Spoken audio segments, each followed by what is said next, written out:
12 লক্ষ টাকার চুক্তিতে 6 সেপ্টেম্বর 1996 সালের রাত 2:30 ভোর 4টা অবধি নির্মমভাবে হত্যা করা হয় 90 দশকের সুপারস্টার সালমান শাহকে।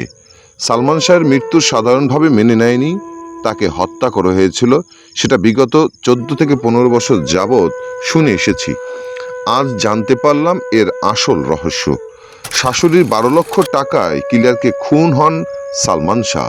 চিত্রনায়ক সালমান শাহর মৃত্যুর রাতটি ছিল এক নির্মম পরিকল্পিত হত্যাযজ্ঞের মঞ্চ।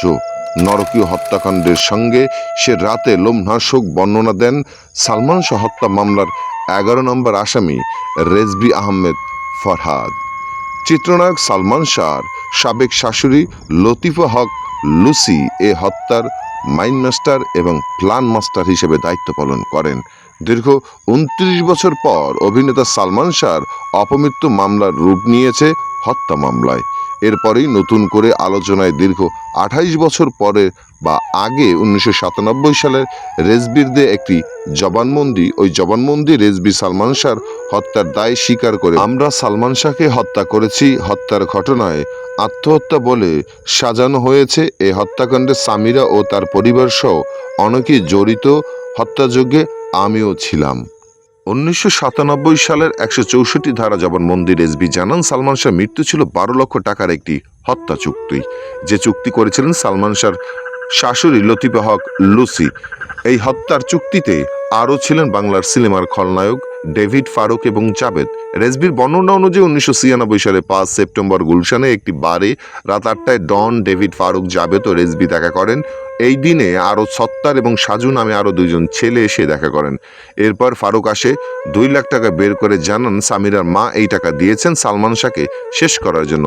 মোট 12 লাখ টাকা দেবেন, কিন্তু 2 লাখ টাকা নিয়ে ফারুকের সঙ্গে ডনের কথা কাটি হলে ফারুক বেরিয়ে যান এবং কিছুক্ষণ পরে আরও 4 লাখ টাকা নিয়ে আসেন। রেজবি জানান, ফারুক বলেন কাজের শেষে 6 লাখ টাকা এবং কাজের পরে 6 লাখ টাকা। এরপরই প্লাস্টিকের একটি দড়ি, সিরিঞ্জ, রেজবি রিভলভার ইত্যাদি গুছিয়ে নেওয়া হয়। হত্যার লোমহর্ষক বর্ণনা দিয়ে রেজবি বলেন, রাত 2:30 সালমান শাহর বাড়িতে যান ডন, ডেভিড, ফারুক, আজিজ। রেজবির দাবি, সে রাতে ঘুমন্ত সালমান শাহর উপর ঝাঁপিয়ে পড়েন হত্যাকারী। নরকীয় হত্যাযজ্ঞে উপস্থিত ছিলেন সামিরা, সামিরার মা লুসি এবং আত্মীয় রুবি। ঘুমন্ত সালমান শাহকে ক্লোরোফর্ম দিয়ে বেহুশ করেন সামিরা। কিছুক্ষণ পর সালমান শাহর শরীরে জ্ঞান ফিরলে সবার শুরু হয় ধস্তাধস্তি। এ সময় সালমান শাহর শরীরে ইনজেকশন পুশ করেন এবং বলেন, আজিজ। সালমান শাহকে হত্যা করার পর স্লিংয়ে ফ্যানে ঝুলিয়ে দেয়া হয়, তারপর তার লাশ। এভাবেই ইতি টানা হয় আমাদের 90 দশকের সুপারস্টার সালমান শাহ সাহেবের সাথে।